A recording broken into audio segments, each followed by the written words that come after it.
जय हिंद दोस्तों, स्वागत करता हूं मैं आपके अपने परिवार मैथ मुखिया पर। आज हम लोग रीजनिंग का ज़बरदस्त मॉक टेस्ट करने वाले हैं, क्योंकि रीजनिंग रेलवे ग्रुप डी के अंदर 30 प्रश्न पूछे जा रहे हैं। तो मैंने जो क्वेश्चन कराया है, बिल्कुल रेलवे ग्रुप डी का जो पेपर चल रहा है उसी बेस का मैंने क्वेश्चन लिया है। अगर आपका हाल फिलहाल में पेपर है तो जो मैं क्वेश्चन करा रहा हूँ इसी तरह के क्वेश्चन का प्रैक्टिस करके आप जाएं, हूबहू क्वेश्चन आपके एग्जाम में देखने को मिलेगा। तो आइए स्टार्ट करते हैं, देर न करते हुए। पहला क्वेश्चन की क्या कह रहा है आपसे, आइए स्टार्ट कर देते हैं। पहला क्वेश्चन है कि विशाल एक पार्क में दक्षिण दिशा की ओर मुंह करके खड़ा है, फिर वो उसी बिंदु पर 90 अंश दक्षिणावर्त मुड़ता है, अर्थात दक्षिण दिशा में मुड़ता है। उसके बाद वो 45 अंश दक्षिणावर्त मुड़ता है। अब उसका मुख किस दिशा की ओर है? एंगल बेस्ड क्वेश्चन भी रेलवे ग्रुप डी के स्टार्टिंग फेज में खूब पूछा गया था। इसमें आगे चांस से किस तरह के प्रश्न पूछा जाए, इसीलिए मैंने इस तरह के प्रश्न सम्मिलित किया है अपने मॉक टेस्ट में। आइए, सबसे बेस्ट तरीका क्या है, मान लीजिए ये देखिए वृत्त है। ये जो जो वृत्त देखते हैं पूरा 360 एंगल का होता है।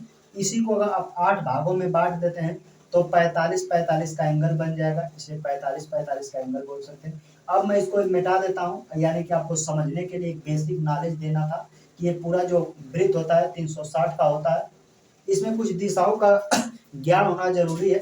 इधर होता है पूरब साइड यानी पूरब, इधर होता है पश्चिम, पश्चिम साइड में लिख देता हूँ। इधर उत्तर होता है, नीचे दक्षिण दिशा होता है। और इन दोनों के बीच में जो दिशाएं आती हैं उन दोनों का नाम जोड़ के बोलते हैं। जैसे उत्तर पूर्व, इस वालों को बोलेंगे उत्तर पूर्व, ये उत्तर पूर्व है। उसी तरह इन दोनों का नाम जोड़ेगा तो कहेंगे दक्षिण पूर्व है। उसी तरह इस बीच वाला को दोनों नाम जोड़ के बोलेंगे, कहेंगे सर ये दक्षिण पश्चिम है, दक्षिण पश्चिम। उसी तरह इन दोनों का नाम जोड़ के बोलेंगे तो कहेंगे ये उत्तर पश्चिम है। ये तो रहा बेसिक नॉलेज। अब ध्यान से देखिए, जब एक वृत्त को 8 भागों में बराबर बराबर बांटते हैं तो एक एक जो एंगल बनेगा वो 45 डिग्री का एंगल बनेगा। ये जो है 45 डिग्री, 45 डिग्री, 45, 45, 45, 45, 45, यानी इनके बीच जो है 45 डिग्री का सेम एंगल है। 45-45 का एंगल है, यानी कि सब में 45 डिग्री का एंगल है। जिधर कहेगा घुमा दीजिए। ये आपका ध्यान से रखिएगा, घड़ी की दिशा आपकी दक्षिणावर्त होगा, यानी घड़ी इस तरह चलता है, घड़ी इस तरह चलता है तो दक्षिणावर्त है। आप उल्टा चलेंगे तो वो आपका वामावर्त अर्थात बायां होगा। ये बेसिक नॉलेज थे। आप क्वेश्चन पे आते हैं।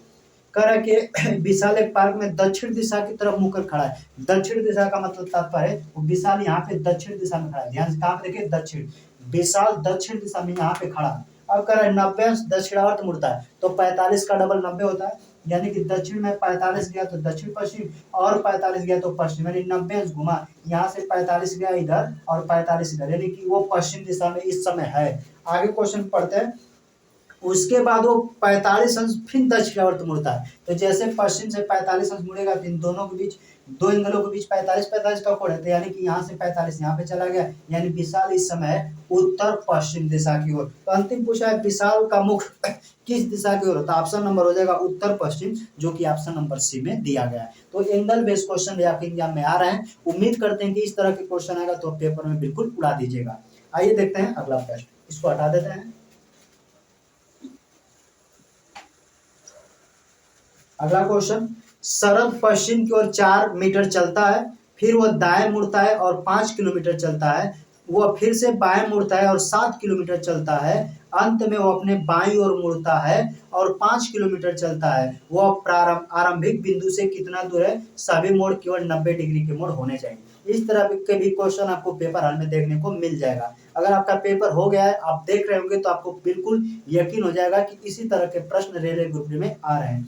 जैसे कोई शरद नाम का लड़का है, यहाँ पे पॉइंट शुरुआती में एक डॉट यानी एक पॉइंट बना लीजिए। वो शरद पश्चिम की ओर 4 मीटर चलता है, तो पश्चिम इधर होता है, इधर 4 मीटर चला, यानी इसकी डिस्टेंस 4 मीटर है। 4 किलोमीटर है तो किलोमीटर में, मीटर है तो मीटर में, तो किलोमीटर में दिया है। शरद पश्चिम की ओर 4 किलोमीटर चलता है, फिर वह दाएं मुड़ता है। जब भी आप कंफ्यूज हो जाए कि यहाँ पे तो दाएं किधर मुड़ना है, तो दाएं जब भी दिशा दूरी में मुड़ने के लिए कहा जाए तो एक बात नोटिस कर लीजिए, घड़ी जिस दिशा में चलता है वही आपका दक्षिणावर्त होता है। फिर से सुनिए, घड़ी जिस दिशा में चलता है वही आपका दक्षिणावर्त होता है। अब यहाँ पे तो घड़ी बताइए इस तरह चलता है, कहेंगे नहीं सर घड़ी तो इस तरह चलता है, तो दक्षिणावर्त का यानी ऊपर की तरफ जाएंगे। तो देखिए वो फिर दाएं सॉरी, वो फिर दाएं मुड़ता है और 5 किलोमीटर, दाएं मतलब ऊपर। अब ऊपर यहाँ पे चला 5 मीटर चला है, 5 किलोमीटर है। 5 किलोमीटर चलता है, वो फिर से बाएं मुड़ता है और 7 किलोमीटर बाएं। या तो घड़ी देखिए इस तरह चलिए तो आपका दायां होगा, लेकिन बायां पूछा है तो बायां इस साइड चलेंगे। बायां कितना का है, तो कहा कि बाएं मुड़ता है और 7 किलोमीटर, यानी यहाँ तक की डिस्टेंस 7 किलोमीटर है। 7 किलोमीटर चलता है, अंत में वो बाईं ओर मुड़ता है और 5 किलोमीटर। यहाँ पे इस घड़ी तो इस दिशा में चलती है, ऐसे बायां का है यानी नीचे आएंगे। कितना क्वेश्चन में कहा है 5 मीटर, यानी इसी के सोजा में आ जाएंगे 5 मीटर। 5 किलोमीटर चलता है। वो आरंभिक बिंदु से कितना दूर है, पॉइंट यहाँ से चलना स्टार्ट किया था, यहाँ पे रुक गया है, ये बीच की डिस्टेंस पूछ रहा है कितना किलोमीटर है। तो ध्यान से देखिए यहाँ से यहाँ तक है 4 किलोमीटर, अगर यहाँ से यहाँ 7 है तो ये भी 7 होगा, यानी 7 किलोमीटर और प्लस 4 किलोमीटर, टोटल जोड़िएगा तो 7 और 4 11 किलोमीटर डिस्टेंस है उसके घर से और अंतिम बिंदु के बीच की दूरी, टोटल 11 किलोमीटर। मैंने इन सभी को जोड़ दिया तो 11 किलोमीटर इस क्वेश्चन का सही जवाब होगा। ऑप्शन देख लीजिएगा, तो ऑप्शन नंबर डी बिल्कुल करेक्ट आंसर हो जाएगा। तो इस तरह के भी प्रश्न पूछ लिए जाते हैं। आइए देखते हैं अगला प्रश्न।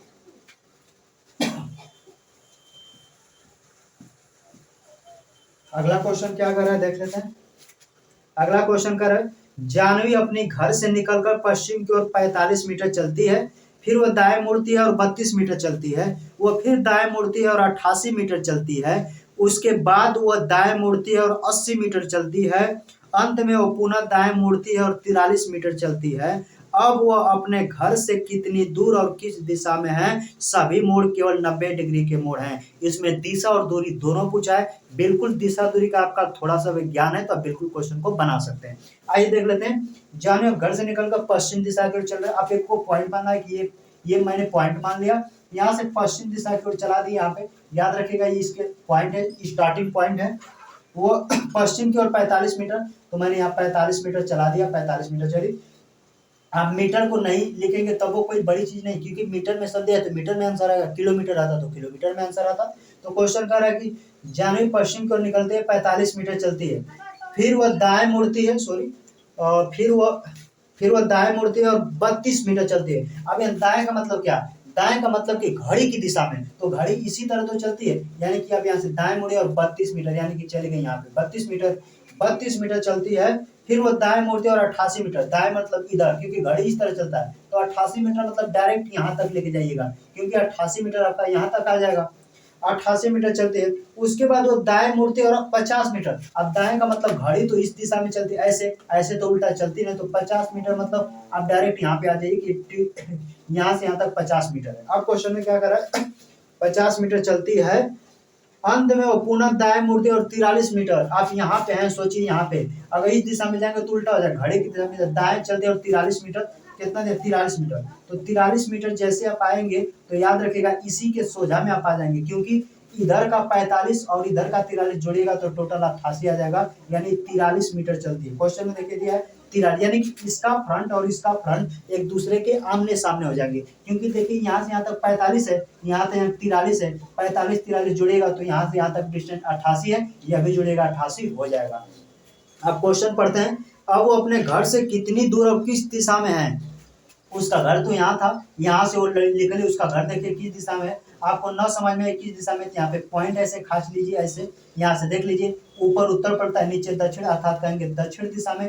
कितना किलोमीटर का फासला है, तो देखिए यहाँ से यहाँ तक टोटल 50 है और यहाँ से यहाँ तक टोटल 32 है, यहाँ पे टोटल यहाँ से यहाँ तक 50 है, तो सोच के देखिए यहाँ से पूरा यहाँ से यहाँ तक 50 होगा, तो यहाँ से यहाँ तक तो 32 है, आई पूरा 50 है, तो 50 में से 32 घटा देंगे, बचेगा डिस्टेंस ही। तो जैसे हम 50 में से 32 यहाँ तक, अर्थात यहाँ से यहाँ तक का 32 है और यहाँ से यहाँ तक टोटल पूरा यहाँ से 50 है, तो जैसे 50 में से 32 माइनस कर दीजिएगा, दक्षिण दिशा में 18 किलोमीटर आ जाएगा, जो कि आपके प्रश्न का उत्तर होगा। ऑप्शन देखिएगा तो ऑप्शन नंबर डी 18 सॉरी, अगर मीटर में तो मीटर में आंसर आएगा, किलोमीटर तो किलोमीटर में, तो ऑप्शन नंबर डी हो जाएगा 18 मीटर दक्षिण दिशा में उसका घर है, घर से जहाँ पे वो रुकी है वहां पे। इस क्वेश्चन का सही जवाब ऑप्शन नंबर डी हो जाएगा। तो ये डिस्टेंस बेस्ड क्वेश्चन होता है, अगर थोड़ा सा आप दिमाग लगाते हैं तो क्वेश्चन को आसानी से पेपर में बना पाएंगे। आइए देखते हैं अगला प्रश्न, इसको हटा देते हैं।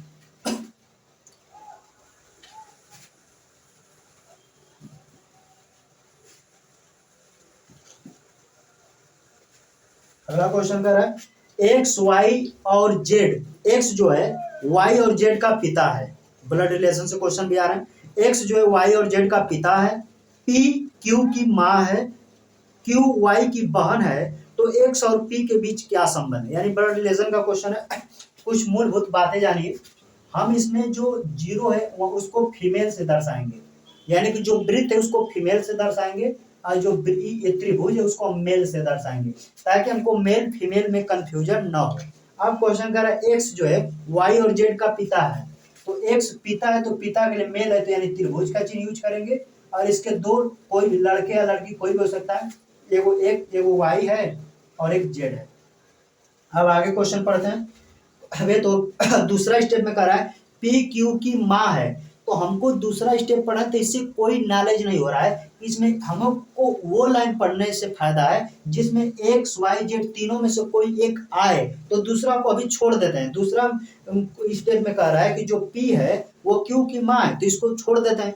तीसरा लाइन पढ़ते हैं तो लिखा है क्यू जो है वाई की बहन है। जो क्यू है, क्यू ये जो क्यू है, क्यू वाई की बहन, ये बहन है, ठीक है। अब दूसरा स्टेप अब पढ़ते हैं तो लिखा है पी जो है क्यू की माँ है, पी यानी इस क्यू की माँ कौन है, पी, तो पी माँ हो जाएगी, ये हो जाएंगे उसके पिताजी। अब पति पत्नी का संबंध डबल एरो से दर्शाते हैं, पति पत्नी का संबंध डबल एरो से दर्शाते हैं। ये एक्स और पी अपने में पति पत्नी है, ये इसकी लड़की क्यू है, वाई और जेड का तो पता नहीं। अब क्वेश्चन देखते हैं क्या पूछा है। तो क्वेश्चन में पूछा गया तो एक्स और पी के बीच क्या संबंध है, यानी एक्स और पी, एक्स और पी आपस में क्या है, तो पति पत्नी है। आंसर देखिएगा तो ऑप्शन ए में दिया है एक्स और पी पिता पुत्र हैं, गलत। ऑप्शन बी देखिएगा एक्स और पी पति पत्नी है, तो ऑप्शन नंबर बी बिल्कुल करेक्ट आंसर होगा, क्योंकि हमने डायग्राम से देख लिया कि पी और जो एक्स है अपने में पति पत्नी है, तो ऑप्शन नंबर बी बिल्कुल करेक्ट आंसर हो जाएगा। तो इस तरह के भी क्वेश्चन आपके एग्जाम में पूछे जा रहे हैं। आइए देखते हैं अगला प्रश्न, इसको हटा देते हैं।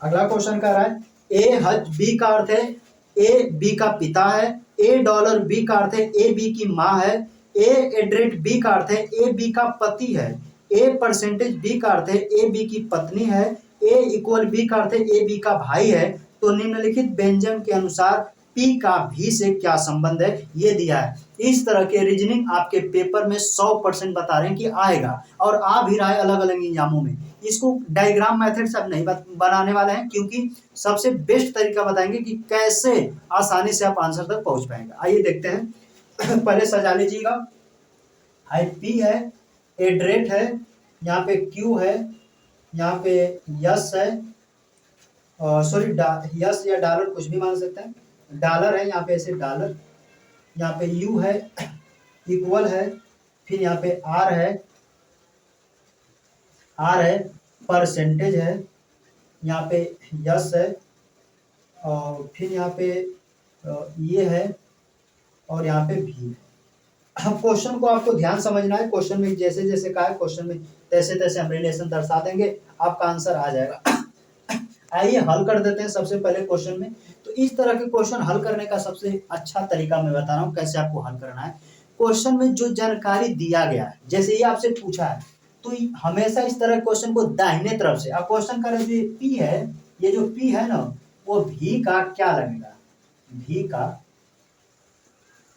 क्या लगेगा, लगेगा।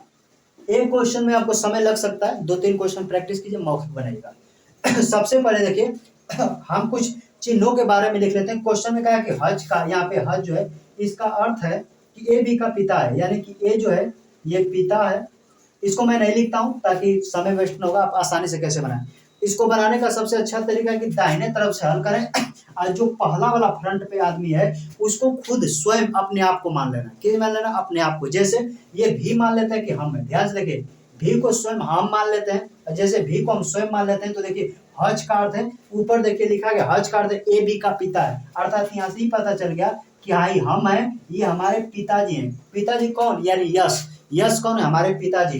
यश के बाद परसेंटेज है, तो परसेंटेज के बाद देखिए क्या है, तो परसेंटेज का अर्थ है ए बी की पत्नी है, अर्थात ये हमारे पिताजी, ये हमारी ये हम है, ये हमारे पिताजी, पिताजी की ये पत्नी है, पिताजी की पत्नी आर, अर्थात आर कौन है, हमारी माँ है। फिर से समझिए, भी को यानी दाहिने तरफ से हल करते हैं तो स्वयं को लेना है। मान लीजिए हम है, ये हमारे पिताजी हैं, पिताजी की पत्नी यानी हमारी माँ है। इक्वल किसको दर्शाता है? इक्वल का देखिए अर्थ है ए बी का भाई है, ये हमारी माँ है, हमारे माँ का भाई यानी कि हमारे माँ का भाई यू है, तो माँ के भाई हमारे क्या लगेंगे? हमारे मामा, अर्थात हमारे मामा यू है। अब देखिए डॉलर का अर्थ है, तो डॉलर का अर्थ ए बी की माँ है, अर्थात ये हमारे मामा है। अब मामा की ये माँ है, मामा की माँ क्यों है? तो मामा की माँ अर्थात हमारी नानी हुई, हमारी नानी क्यों है? मैं यहाँ से चल रहा हूँ, क्यों? हमारी नानी है। एड्रेट का देखिए अर्थ क्या है? एड्रेट का अर्थ है ए बी का पति है, ये नानी के पति है, तो नानी के पति कौन? नानी के पति अर्थात हमारे नाना। तो क्वेश्चन में पूछा गया है कि पी जो है भी का क्या लगेगा?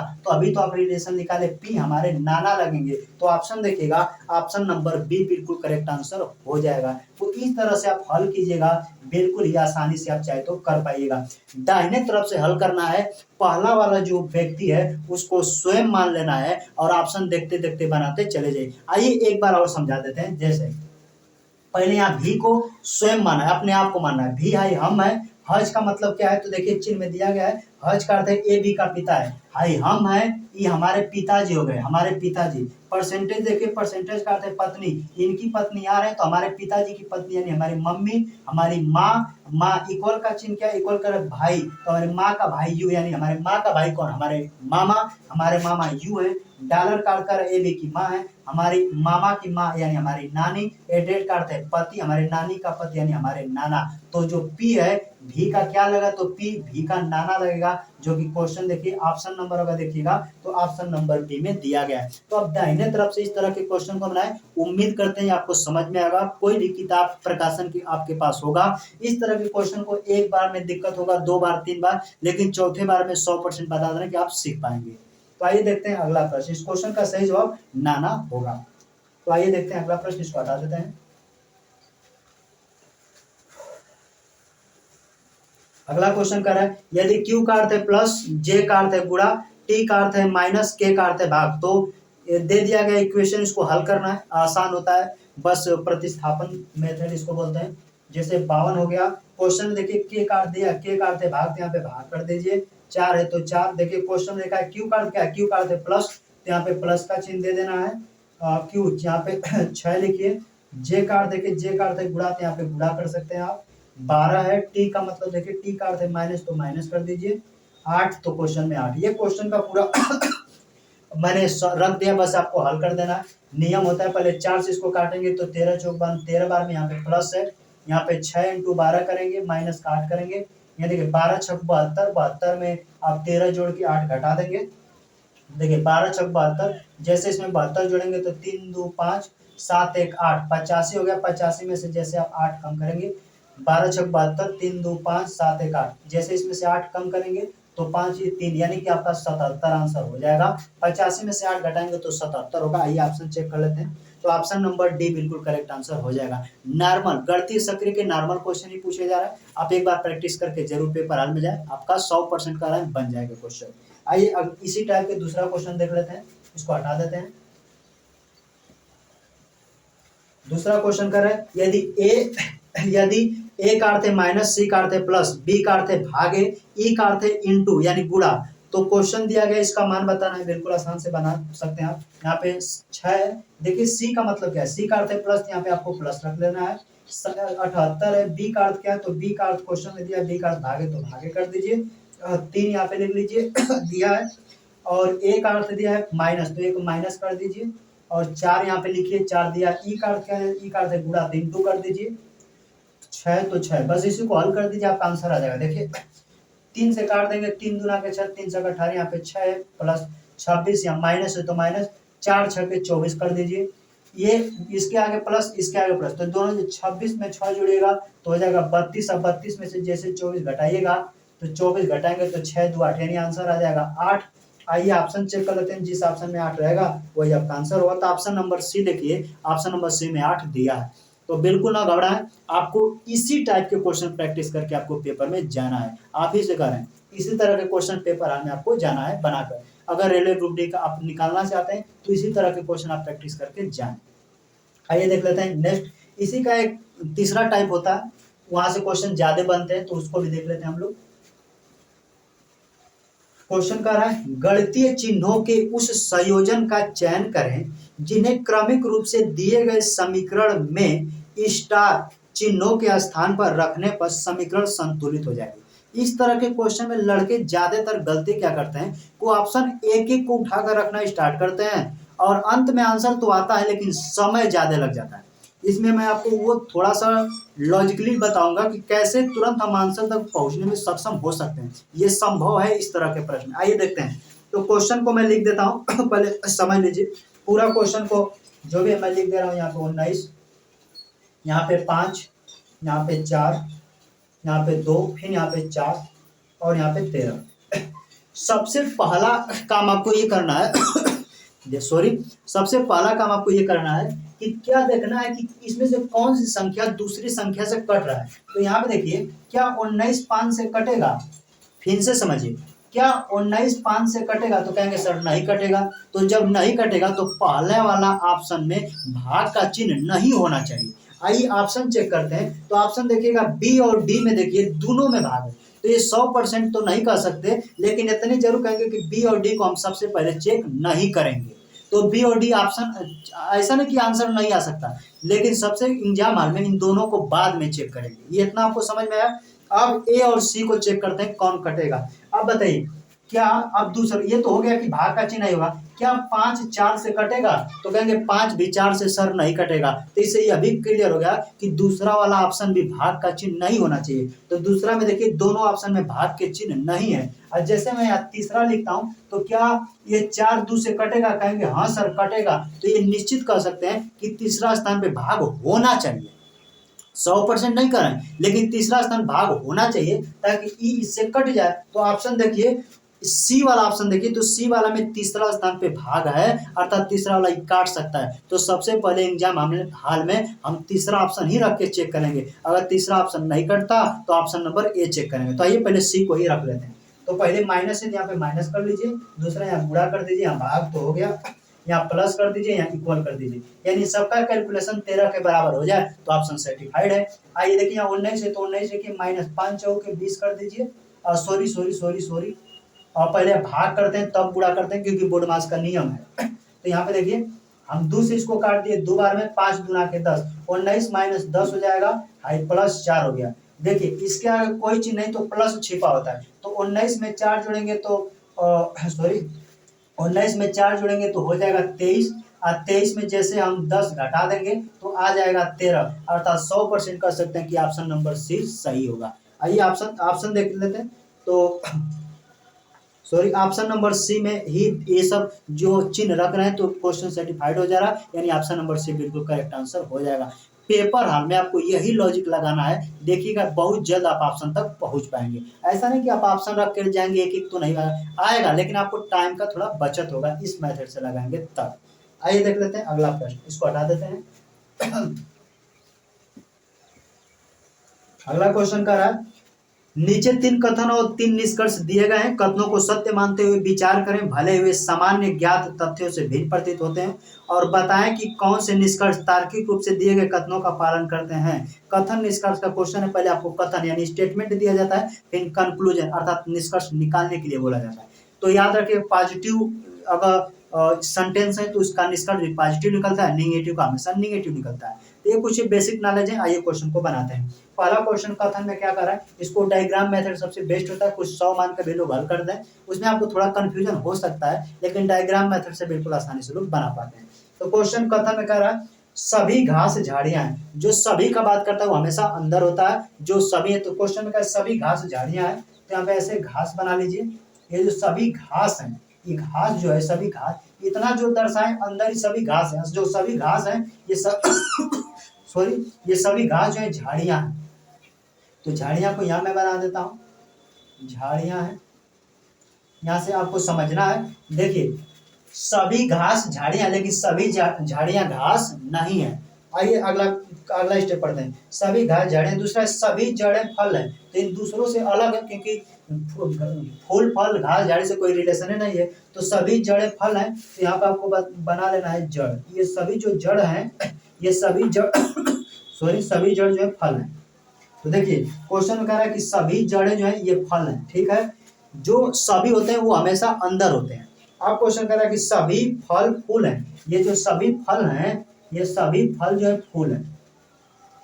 बस ये डायग्राम बन गया। आप निष्कर्ष निकाल लीजिए। आइए निष्कर्ष पे आज चलते हैं। तो निष्कर्ष पहला कह रहा है सभी घास फूल हैं। क्या घास का कुछ भी डायग्राम फूल में जा रहा है? तो कहेंगे नहीं। तो पहला वाला ऑप्शन जो है वो गलत है, यानी कह सकते हैं कि निष्कर्ष का पहला ऑप्शन गलत है। दूसरा निष्कर्ष करते हैं, क्या सभी जड़ें फूल हैं? क्या ये सभी जड़, ये सभी जड़ है क्या फूल के अंदर आ रहा है? तो कहेंगे हाँ सर। तो यानी दूसरा वाला सही है कि सभी जड़ जो है फूल के अंतर्गत अंदर आ रहा है, तो सभी जड़ जो है फूल हैं। तो दूसरा वाला सही है। तीसरा देखते हैं, तीसरा कह रहा है कुछ फूल फल हैं। कुछ फूल यानी इतना तो फूल है, देखिए मैं जो एक ऐसे गोज रहा हूँ ये सभी फूल है। कह रहा है क्या कुछ फूल फल है, तो इतना फल में से कुछ ही फल है। तो क्वेश्चन कर रहा है कि कुछ फूल फल हैं, तो इतना फूल है, इतना फूल में से कुछ ही फल है। देखिए जितना डायग्राम घेरा है उतना ही सब बस फल है। तो कह सकते हैं कि सभी फूल में से कुछ फल है, यह भी यानी ऑप्शन सही है। तो क्वेश्चन का ऑप्शन होगा दूसरा और तीसरा, जिसमें दिया रहेगा वही ऑप्शन का क्वेश्चन का सही जवाब होगा। तो ऑप्शन नंबर देखिए बी वाला पढ़िए। बी में दिया है केवल निष्कर्ष दूसरा और तीसरा पालन करता है, अर्थात बी वाला बिल्कुल करेक्ट आंसर हो जाएगा। तो कथन निष्कर्ष से इस बेस पे भी क्वेश्चन आपको रेलवे ग्रुप डी में देखने को मिल जाएंगे। तो आइए देखते हैं, इसी पे एक क्वेश्चन और ले लेते हैं, इसको हटा देते हैं।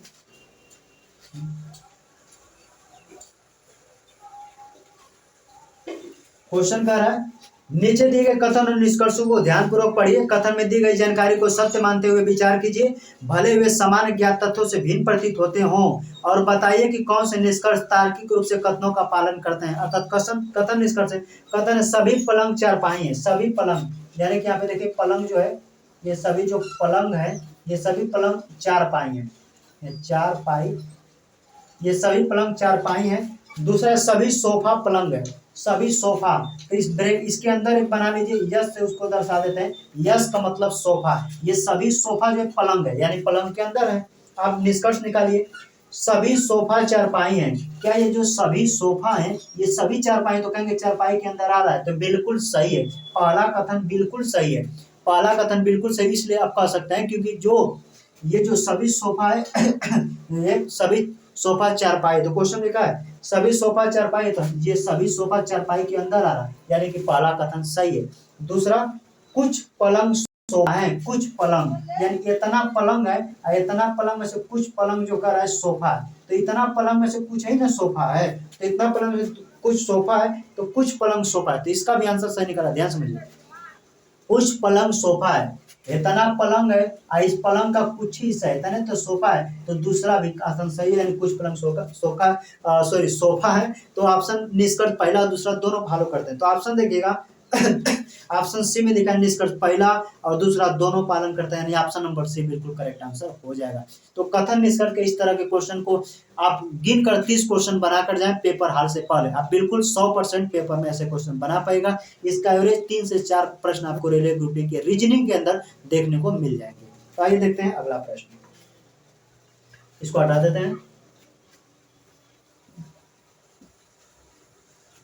अगला क्वेश्चन कर रहा है GHI J K और L एक ही इमारत की 6 अलग अलग मंजिलों पर रहते हैं। इमारत में सबसे निचली मंजिल का क्रमांक 1 है, उसके ऊपर के मंजिल का क्रमांक 2 है और इसी तरह सबसे ऊपरी मंजिल का क्रमांक 6 है। ये आपको बेसिक नॉलेज था। अब क्वेश्चन स्टार्ट होता है, जी के ऊपर केवल एक व्यक्ति रहता है। तो पहले हम लोग 6 मंजिलें बना देते हैं। यहाँ देखिए हम यहाँ से स्टार्ट करते हैं 1 से, यहाँ पे 2 3 4 5 6। कितने लोग हैं? तो ऑप्शन दिया है GHI J K L, 2 2 4 2 6। देखिए 6 लोग हैं, ये मंजिल के अलग अलग इमारतों पे रहते हैं। क्वेश्चन में आप देखिए क्वेश्चन पढ़ते हैं, अब क्वेश्चन के माध्यम से बनाते हैं। इस तरह के भी क्वेश्चन आपके एग्जाम में आ रहे हैं। तो आइए देख लेते हैं। क्वेश्चन कर रहा है जी के ऊपर केवल एक व्यक्ति रहता है। तो बताइए जी को कहाँ बैठा है कि उसके ऊपर सिर्फ एक व्यक्ति रहता है? तो सिंपल है, जी यहाँ पे बैठेगा तभी तो जी के ऊपर सिर्फ एक व्यक्ति बैठेगा। तो कहेंगे बिल्कुल सही सर, जी यहाँ पे बैठेगा तभी तो जी के ऊपर सिर्फ एक व्यक्ति बैठेगा। तो यानी सिंपल बात है, जी 5वां नंबर पर है। आप क्वेश्चन आगे पढ़ते हैं और आगे पढ़ते हैं। जी के ऊपर के लिए व्यक्ति रहता है, जी और के बीच केवल 2 व्यक्ति रहते हैं। तो क्वेश्चन का जी और जी और के के बीच दो व्यक्ति, तो ऊपर तो के बैठेगा नहीं, एक दो को छोड़ के यानी के यहाँ बैठेगा, तो भी तो जे और के बीच देखिए एक और दो, दो लोग बैठे हैं, यहाँ से भी पता चल गया। जे और के बीच केवल दो व्यक्ति रहते हैं। सबसे निचली मंजिल पर न तो जे और न ही यच रहता है, यानी यह भी क्लियर हो गया कि जे और यच सबसे टॉप पे और सबसे नीचे यानी बॉटम पे ये नहीं, जे और यच नहीं रहते, इसको छोड़ दीजिए। आगे पढ़ते हैं क्या, आई विषम क्रमांक वाली मंजिल पर नहीं रहता। अब ये भी देखिए, अब कह रहा है कि आई जो है ये विषम वाला पर विषम पे नहीं रहता है। और क्वेश्चन में कह रहा है कि जे और यच सबसे ऊपर और सबसे नीचे ये दोनों नहीं रहते हैं। अब आगे पढ़ते हैं, आई विषम क्रमांक वाली मंजिल पर नहीं रहता है। जे के ठीक ऊपर और यच के ठीक नीचे रहता है। जे जो है के ठीक ऊपर, देखिए जे जो है के ठीक ऊपर, जे जो है यहाँ देखिए जे जो है के ठीक ऊपर और यच के ठीक नीचे रहता है। तो सिंपल है, जे यच बीच में आएंगे, देखिए ना सबसे ऊपर है ना सबसे नीचे है। तो क्वेश्चन में जो पहला वाला बैठाएंगे ना समझ में तो उसको उस लाइन को छोड़ के नीचे पढ़िए, कुछ लाइन क्लियर करते करते उनका स्थान खुद ही क्लियर हो जाएगा कि कहाँ बैठेंगे। आइए आगे देखते हैं। तो यहाँ पे हमने बैठा दिया। अब कह रहा है जे के ठीक ऊपर और यच के ठीक नीचे रहता है, ठीक है।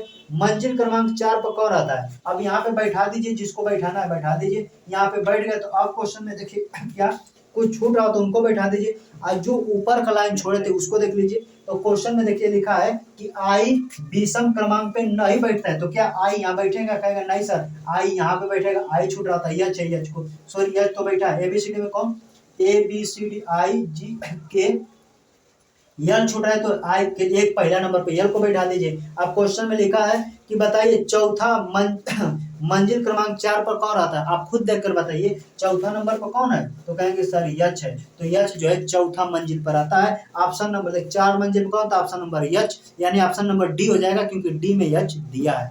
तो इस तरह के क्वेश्चन बिल्कुल हार्ड नहीं होते हैं। आपका मेंटली प्रेशर ऐसा बन जाएगा कि आप शुरू से बनाते आते हैं, जब नहीं बनता है तो आप उसको छोड़ देते हैं। जैसा कुछ स्टेप न समझ में आए तो उसको छोड़कर आगे की लाइनों को पढ़िए। आगे की लाइनों को जैसे सेट करेंगे तो बीच की लाइनें ऑटोमेटिक बाद में बैठ जाता है। तो उम्मीद करते हैं इस तरह के भी क्वेश्चन अब आएगा तो बिल्कुल आप बना पाएंगे। आइए देखते हैं अगला प्रश्न, इसको हटा देते हैं।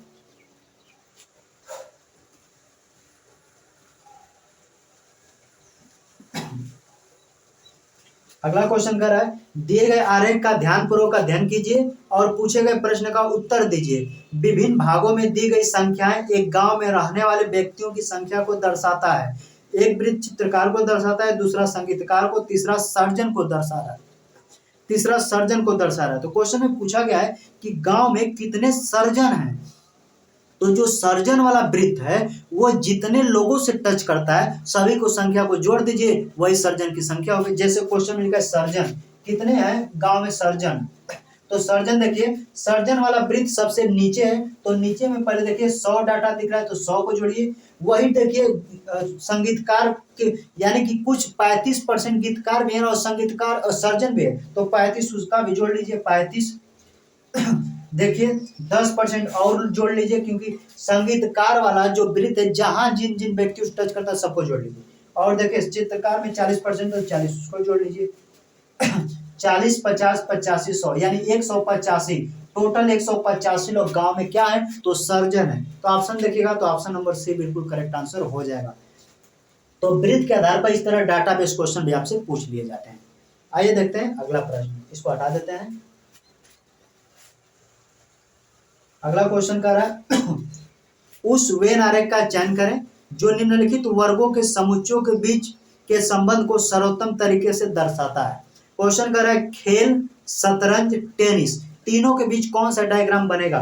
तो खेल तो कॉमन है क्योंकि शतरंज भी एक प्रकार का खेल है और टेनिस भी खेल है। तो इस क्वेश्चन का सही जवाब ऑप्शन नंबर बी होगा, क्योंकि ऑप्शन नंबर बी में देखा जाए तो इस बड़े वालों को मैं खेल मान लेता हूँ। खेल के अंतर्गत शतरंज जो है अलग होता है, टेनिस अलग होता है। तो ऑप्शन नंबर देखिएगा बी होगा, क्योंकि पूरा दोनों तो खेल है लेकिन टेनिस अलग होता है और शतरंज अलग होता है।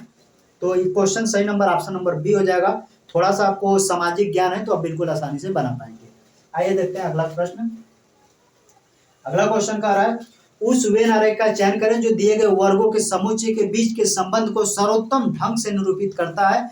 पत्रिकाएं, मूवीज और पुस्तकें, इसका डायग्राम कैसे बनेगा तो आइए समझ लेते हैं। तो सबसे पहले याद रखिएगा, अब बना लीजिएगा पत्रिकाएं।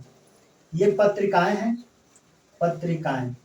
तो पत्रिकाएं ध्यान रखें, जो ये पत्रिकाएं, तो पत्रिकाएं एक तरफ की पुस्तकें होती हैं। तो पत्रिकाएं को पुस्तक बोल सकते हैं, हाँ, क्योंकि पत्रिकाएं एक तरफ की पुस्तकें होती हैं। मूवीज क्या होती है, तो मूवी बिल्कुल अलग होती है, तो मूवी को अलग बना दीजिए, क्योंकि पुस्तक और पत्रिकाएं से मूवी का कोई लेना देना नहीं होता। ये हमसे मूवी दर्शाती है। ये वाला डायग्राम बनेगा। ऑप्शन देखिएगा तो ऑप्शन नंबर ए में दिया गया है, क्योंकि सभी पत्रिकाएं एक तरफ की पुस्तक होती है, मूवी बिल्कुल अलग होता है, तो बिल्कुल हट के बनेगा। तो ये वाला डायग्राम बनेगा, जो कि ऑप्शन नंबर ए में दिया गया है। आइए देख लेते हैं अगला प्रश्न, इसको हम हटा देते हैं। आपके पेपर हॉल में सीरीज से कुछ क्वेश्चन पूछे जाएंगे, जो थोड़ा सा कॉमन बेस होंगे कि कितना जोड़ा है, क्या किया है, इस तरह के क्वेश्चन पूछे जाते हैं। आइए उस तरह के भी कुछ क्वेश्चन कर लेते हैं। क्वेश्चन, उस संख्या का चयन कीजिए जो दी गई श्रेणी में प्रश्न चिन्ह के स्थान पर आएगा। सीरीज जैसा दिया गया है, कर लीजिए। ऑप्शन है 4, 8, 35, 51 और ऑप्शन है 176, और यहाँ पे प्रश्नवाचक चिन्ह क्या आएगा, यहाँ पे 176 लिख लीजिए।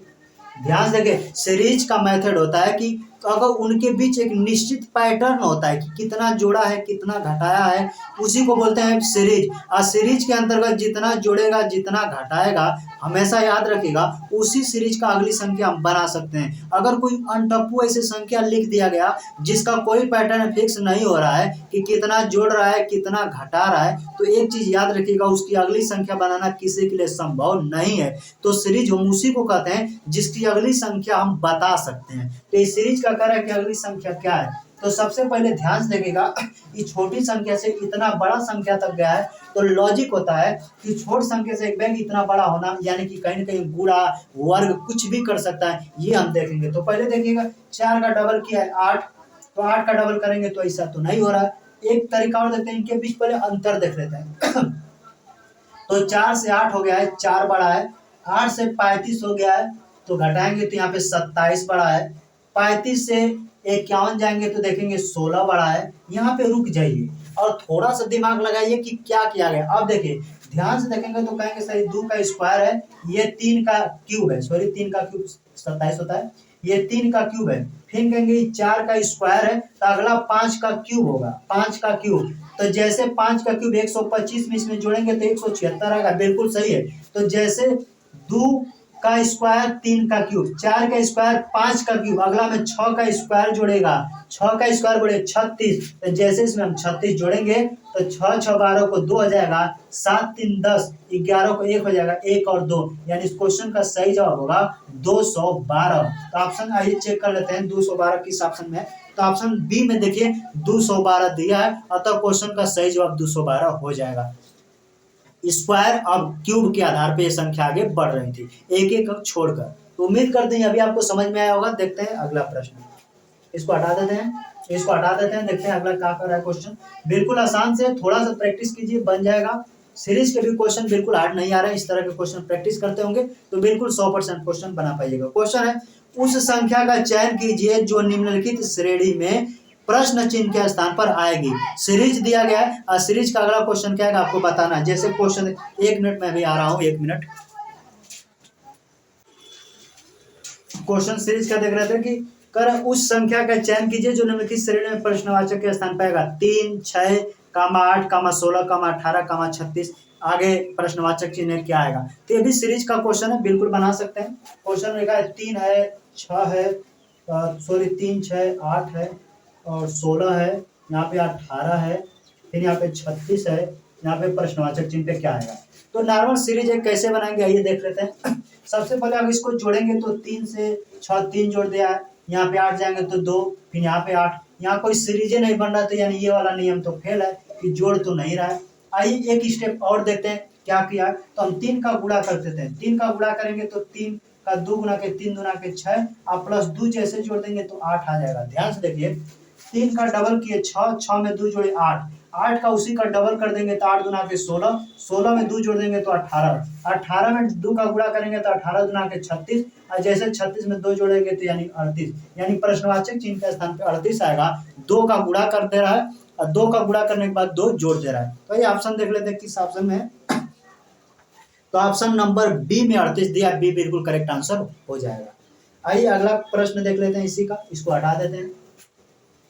सीरीज वाले प्रश्न बिल्कुल आते हैं, 2 से 3 क्वेश्चन एवरेज आपके क्वेश्चन जो ग्रुप डी का पेपर चल रहा है इसके अंदर आते हैं, तो मैंने 2 से 3 प्रश्न लिया है। बिल्कुल इसी पैटर्न के क्वेश्चन आपके पेपर में पूछे जाते हैं। लिखा है उस संख्या का चयन कीजिए जो निम्नलिखित श्रेणी में प्रश्नवाचक चिन्ह के स्थान पे आएगी। मैं सीरीज लिख दे रहा हूँ। बीच की संख्या बताना है क्या आएगा। जैसे क्वेश्चन है 105, यहाँ पे कामा 107, कामा 103, यहाँ पे प्रश्नवाचक चिन्ह, और यहाँ पे 101, और अगला है 111। इसका आंसर देखिए क्या देना है, ध्यान से देखिए। तो सबसे पहले हम जोड़ेंगे, 5 में 7 जोड़ेंगे तो 2 जुड़ा है। यहाँ पे देखेंगे 4 कम कर दिया तो अगला देखेंगे 2 जोड़ा, 4 कम कर दिया, तो हो सकता है अगला में फिर 2 जोड़े तो 3 में 2 जोड़ेगा 105, तो ऑप्शन नंबर है नहीं, यानी ये वाला पैटर्न गलत जा रहा है। जब भी इस तरह के क्वेश्चन है तो हम एक खुदा कर लेते हैं। जैसे 105 से 103 हो गया -2, 103 से 101 हो गया -2, अगला तो पार हो जाएगा, यानी ये वाला नहीं। अब हम यहाँ से लेते हैं 107 में से जैसे 2 कम करेंगे तो होगा 105, 105 में ऑप्शन है ही नहीं 105 में, तो ये भी पैटर्न लगता है गलत हुआ। लेकिन एक दिमाग और काम कर दीजिए, 105 नहीं, देखिए 105 के बाद अगला क्या आएगा, ये दिया है, तो हम 105 में क्या कर देना है कि 107 में 2 जोड़ कर देख रहे हैं। तो 107 में हम जैसे 2 जोड़ दिए तो 107 में 2 जोड़ेंगे तो हो जाएगा 109, प्रश्नवाचक चिन्ह का स्थान हो जाएगा 109। 109 में जैसे 2 जोड़ेंगे तो 111 हो जा रहा है। एक एक कुदा कर, अर्थात कह रहे हैं कि पहला एगो दू को कुदा यानी एक अंक कुदा कर 2 कम करा है, और दूसरा में कुदा कर 2 जोड़ दे रहा है। तो इस क्वेश्चन का सही जवाब 109 होगा। ऑप्शन देखिएगा तो ऑप्शन नंबर सी बिल्कुल मिल जाता है। तो जब भी वो कुदाने वाला पैटर्न पे भी क्वेश्चन आपके एग्जाम में पूछा जा रहा है तो इस तरह का क्वेश्चन का बिल्कुल ध्यान दें।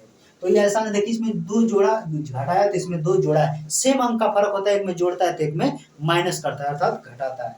तो आइए देख लेते हैं अगला क्वेश्चन, इसको हटा देते हैं। अगला क्वेश्चन देख रहे हैं क्या कर रहा है आपसे। क्वेश्चन कर रहा है एक निश्चित कुट भाषा में TRIP को WULS और SOME को VRPH लिखा जाता है, उसी कुट भाषा में CLAN को किस प्रकार लिखा जाएगा। बिल्कुल आसान क्वेश्चन है, कोडिंग कोडिंग आप बना सकते हैं। कर TRIP, ये आई है, TRIP को लिखा जा रहा है, TRIP को WULS ये लिखा जाता है।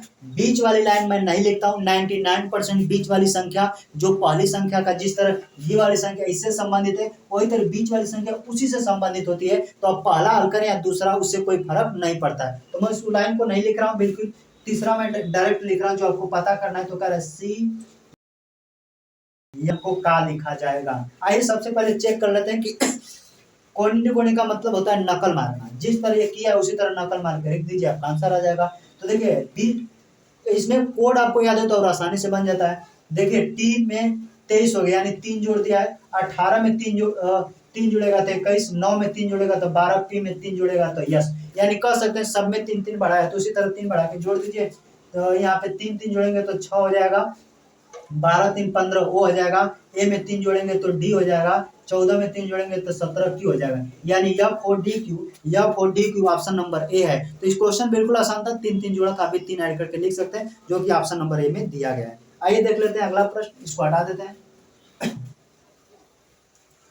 अगला क्वेश्चन कर रहा है एक निश्चित कोड भाषा में LFDCN को QJGO लिखा जाता है, OGRTV को TKUVW लिखा जाता है, तो उसी कोड भाषा में DHLRW को किस प्रकार लिखा जाएगा। जब भी 3 स्टेप में कोडिंग का तो पहला स्टेप वाला को बना लेते हैं, तो सिर्फ जिससे आंसर आ जाए उस स्टेप को लिखा कीजिए ताकि आंसर जल्दी से आ जाए। बीच वाला का कोई लेना देना नहीं, अगर इनसे आंसर नहीं आ रहा है तब बीच वालों को हल कीजिए कि हो सकता है पहला में 1 जुड़े, दूसरा का स्टेप में 2, तीसरा में 3 जुड़े। तो इस तरह का स्टेप बहुत कम पूछा जाता है, जब ऑप्शन मैच न करे तब दूसरा वाला को हल करें, अन्यथा पहला और तीसरा को हल करके आंसर निकाल सकते हैं। क्वेश्चन कह रहा है पहला क्वेश्चन की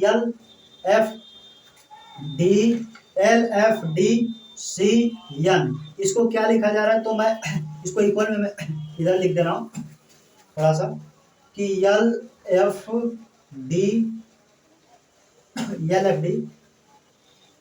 LFDCN इसको लिखा जा रहा है QJGE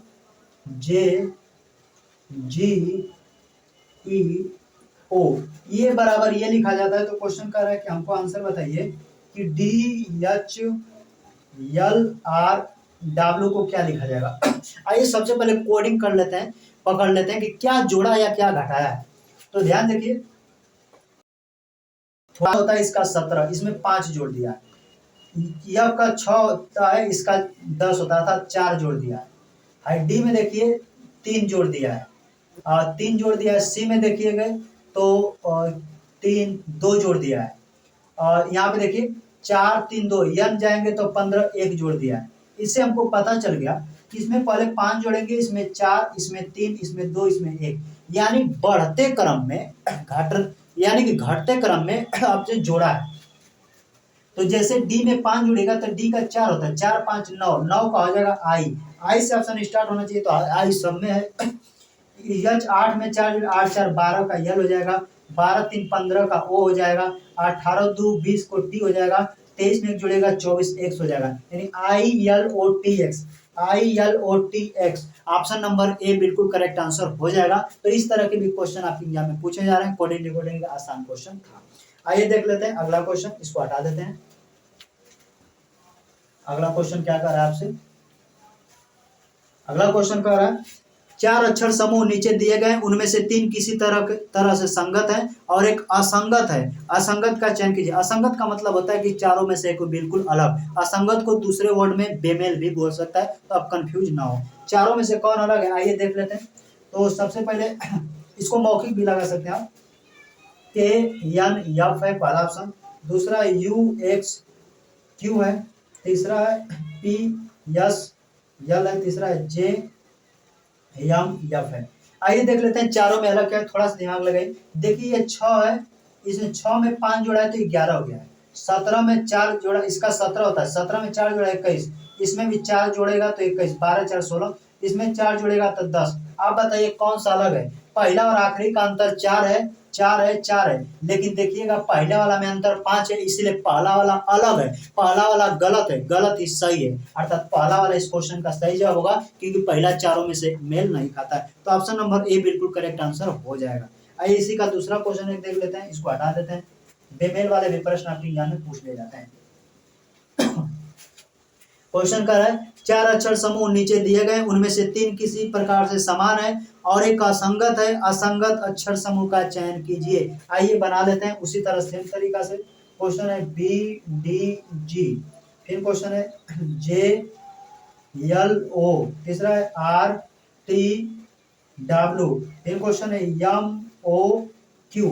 आइए मिला लेते हैं, कैंडल ऑप्शन सही होगा। तो पहले यहाँ पे देखिए बी से 7 यानी 5 जोड़ दिया है, यहाँ पे जाएंगे तो देखिए 5 जोड़ दिया है, 18 23 यहाँ 5 जोड़ा है, लेकिन यहाँ पे जाइएगा देखिए 4 जोड़ा है। हमने एक खुदा कर इसलिए लेते हैं क्योंकि ज्यादातर आप देखिएगा एग्जाम हॉल में ये पहला दूसरा का रिलेशन सेम मिल जाएगा, पहला दूसरा का अंतर देखिएगा ना तो आंसर नहीं निकलता है, तो इसलिए पहला और आखिरी का अंतर देखिए ताकि तुरंत आंसर मिल जाए। तो सब में 5 5 जोड़ा है, पहला आखिरी में इसमें 4 जोड़ा है, इसलिए यम और क्यू जो है यही बिल्कुल अलग है। ऑप्शन नंबर डी बिल्कुल करेक्ट आंसर हो जाएगा। आइए देख लेते हैं अगला प्रश्न, इसको हटा देते हैं। अगला क्वेश्चन कर रहा है एक कक्षा में रेणु की रैंक नीचे से 15वीं है, यदि कक्षा में 30 विद्यार्थी हैं तो ऊपर से उसकी रैंक कौन सी होगी। यदि टोटल विद्यार्थियों की संख्या दे देता है तो दाएं तरफ या बाएं तरफ की संख्या घटाकर एक जोड़ देते हैं, वही आपका आंसर हो जाता है। जैसे रेणु का रैंक क्वेश्चन में दिया है कि नीचे से 15, टोटल विद्यार्थी कितने हैं तो क्वेश्चन दिया है 30 30 लिखिए, तो नीचे से 15 तो 15 घटा देंगे तो 30 में से 15 घटाएंगे 15। जब भी क्वेश्चन में टोटल विद्यार्थियों की संख्या देता है तो हमेशा एक जोड़ देते हैं, अब फिर इसमें एक जोड़ दीजिएगा तो आ जाएगा 16, अर्थात नीचे से 15 है तो ऊपर से कितना स्थान होगा 16। ऑप्शन नंबर देखिएगा तो ऑप्शन सी बिल्कुल करेक्ट आंसर हो जाएगा। इसे रैंकिंग के अंतर्गत पढ़ते हैं, इस तरह के भी क्वेश्चन आपके पेपर में आ रहे हैं। तो आइए देख लेते हैं अगला प्रश्न, इसको हटा देते हैं। अगला क्वेश्चन कर रहा है उस विकल्प का चयन कीजिए जिसमें दी गई संख्याओं के बीच वही संबंध है जो नीचे दी गई समुच्चयों की संख्याओं के बीच संबंध है। नोट, सक्रियाएं संख्याओं को उनके घटक अंकों में विभक्त किए बिना संपूर्ण संख्याओं पर की जानी चाहिए। उदाहरण के लिए 13 पर की जाने वाली सक्रियाएं जैसे जोड़ना, घटाना, गुणा करना इत्यादि 13 पर की जानी चाहिए। 13 को 1 और 3 में विभक्त करने और फिर एक 3 पर गणितीय सक्रिय करने की अनुमति नहीं है। तो सॉरी, क्वेश्चन में जिस तरह ऑप्शन जो दिया गया है कह रहा है, जैसे ब्रैकेट में लिखा है 4, 13, 3, ये आपस में जिस तरह कनेक्ट करते हैं उसी तरह क्वेश्चन में कह रहा है, उसी तरह क्वेश्चन में से कौन सा नियम फॉलो करेगा, आइए चेक कर लेते हैं। तो देखिए 4 3 12, एक जोड़ दिया 13, तो 4 5 20, यहाँ तक कम कर दिया, यानी ये वाला नियम नहीं लागू होगा। दूसरा, हम क्या करते हैं 13 में से 4 को घटा देते हैं, ध्यान देखिए 13 में से 4 घटाएंगे तो आएगा 9, और 9 में 3 से भाग करेंगे तो आ जाएगा 3, यानी सही है। बीच वाला में से इस आरी वाले को घटा देते हैं और 3 से भाग करते हैं। देखिए 19 में से 4 घटाएंगे तो आएगा 15, अब 15 को 3 से भाग करेंगे तो 3 5 15, 5 आ जा रहा है। तो आइए ऑप्शन चेक कर लेते हैं कौन सा नियम सेम तरीका से नियम फॉलो करता है। तो 28 में से 18 घटाएंगे तो बचेगा 10, 10 में तो 3 से भागे नहीं जाएगा, तो पहला वाला ऑप्शन खत्म। बी वाला को उठाते हैं तो 25 में से 1 घटाएंगे तो 24, और 24 में 3 से भाग करेंगे तो 24 में 3 से भाग करेंगे तो 3/24, 8 बार में कट जाएगा। अतः क्वेश्चन का सही जवाब ऑप्शन नंबर बी हो जाएगा। तो उम्मीद करते हैं यह भी आपको समझ में आया होगा। आइए एक क्वेश्चन और देख लेते हैं, इसको हटा देते हैं। अगला क्वेश्चन कर रहा है उस समुच्चय की संख्याएं ज्ञात कीजिए से, जिस पहले क्वेश्चन जैसा है तो डायरेक्ट मैं हल ही कर देता हूं। और यहाँ पे लिखा है 7, 150 और 23, और क्वेश्चन है 14, 100 और 6। जिस तरह ये आपस में रिलेट करते हैं, चारों संख्याओं में से कौन सा रिलेट करेंगे वही आपका आंसर होगा। आइए चेक कर लेते हैं। 150 कैसे बनेगा, 23 7 बेसी हो जाएगा, तो हम एक स्टेप ध्यान देंगे क्या करना है। 23 में जैसे आप 7 जोड़ेगा तो हो जाता है 30, और 30 का 5 गुना कीजिएगा तो हो जाएगा 150। अगर ये नियम फॉलो करते हैं तो इस पे भी ये नियम फॉलो करना चाहिए। तो आइए देखते हैं, 14 में 6 जोड़ेगा तो 14 6 20, और 20 का 5 गुना करेंगे तो 20 25 100 हो जा रहा है, यानी इस क्वेश्चन। आइए ऑप्शन चेक करें तो कौन सा सेम डिट्टो नियम फॉलो करता है। ऑप्शन ए को उठाएंगे, 11 9 उठाएंगे तो 20 हो जाएगा, 20 का 5 गुना 100 होगा, तो ऑप्शन नंबर ए नहीं हो सकता। बी को उठाएंगे, 11 8 जोड़ेंगे तो 19, 19 का 5 गुना 9 कभी नहीं हो सकता, आंसर बी वाला गलत है। सी को उठाएंगे तो 16 4 होगा, 20 20 का 5 गुना करेंगे तो 100 होगा, 108 नहीं होगा, बचा option number D, option correct. 15 13 जोड़ेगा तो होगा 28, 28 5 140 होता है, तो ऑप्शन नंबर डी बिल्कुल करेक्ट आंसर हो जाएगा। तो उम्मीद करते हैं अभी क्वेश्चन आपको समझ में आया होगा। देखते हैं आज का आखिरी प्रश्न, इसको हटा देते हैं। अगर सेशन आपको अच्छा लग रहा होगा तो लाइक करें, दोस्तों के साथ भी भेजें, किसी तरह के प्रश्न आते हैं सब्सक्राइब करें। इस मैथ मुखिया परिवार से जुड़ने के लिए धन्यवाद, क्योंकि आपका ही सपोर्ट रहता है कि मैं वीडियो अलग अलग क्वेश्चन का छाटता हूं और अच्छे प्रश्न आपसे करवाता हूं, ताकि इस तरह के क्वेश्चन पैटर्न पे आप बनाकर जाएं पेपर हल में और पेपर में गर्दा मचा दें। आइए क्वेश्चन हल करते हैं। क्वेश्चन कर रहा है, एक निश्चित कुछ भाषा में आई लाइक हॉलीडे को SFBGTU लिखा जाता है, समर को ये से अलग अलग लिखा गया है। तो हम डायरेक्ट मुद्दे पे आते हैं कि पूछा क्या गया है। तो क्वेश्चन में कह रहा है कि समर शब्द का कोड बताइए क्या है। समर SUMMER, समर के लिए क्या होगा। पहला ऑप्शन देखिए कि पहले हम मुंह देखेंगे कि कौन सा आंसर नहीं हो सकता है, क्योंकि जो ऑप्शन नहीं हो सकता उसको काट लेंगे तो आंसर निकालना बिल्कुल आसान हो जाएगा, क्योंकि हम डायरेक्ट अलग अलग चिन्हों से पकड़ने वाले नहीं है। आप क्वेश्चन में देखिए लिखा है आई लाइक हॉलीडे, क्या आई लाइक हॉलीडे में समर आ रहा है, तो कहेंगे सर नहीं। तो ऑप्शन देखिए SFBGTU, क्या इन तीनों में से समर का कोई कोड होगा, तो कहेंगे कदापि नहीं, क्योंकि आई लाइक हॉलीडे में समर आ ही नहीं रहा है। तो देखिए ऑप्शन देखिए SF तो नहीं दिया, लेकिन BG ऑप्शन में दिया है, तो याद रखिएगा BG ऑप्शन कभी नहीं हो सकता। फिर देखिए TU दिया है तो TU भी ऑप्शन कभी नहीं हो सकता, क्योंकि समर उसमें है ही नहीं। आपके ऑप्शन 2 बचे, या तो ऑप्शन होगा YLO, सॉरी बंद हो जा रहा है, YLO, या तो ऑप्शन होगा YNJ। आइए चेक करते हैं, दूसरा वाला पढ़ते हैं। तो लिखा है समर हॉलीडे स्टार्टेड, इसका कोड लिखा है NJTUMK। तो बताइए समर का कोड क्या होगा, येलो होगा या NJ होगा। तो आइए देखते हैं। समर देखिए दूसरा स्टेप में समर का कोड दिया है, लेकिन उसमें समर हॉलीडे स्टार्टेड में येलो नहीं दिया है, बस NJ मिल रहा है। तो समर का कोड क्या हो जाएगा NJ, यानी क्वेश्चन का समर का कोड हो जाएगा NJ, जो कि आपके प्रश्न का उत्तर होगा। तो इस तरीके से क्वेश्चन को छाटिए, बिल्कुल आसान तरीके से आप आंसर तक पहुंच जाएंगे। तो मिलते हैं आपको नेक्स्ट वीडियो के लिए। वीडियो देखने के लिए धन्यवाद। जय हिंद, जय भारत।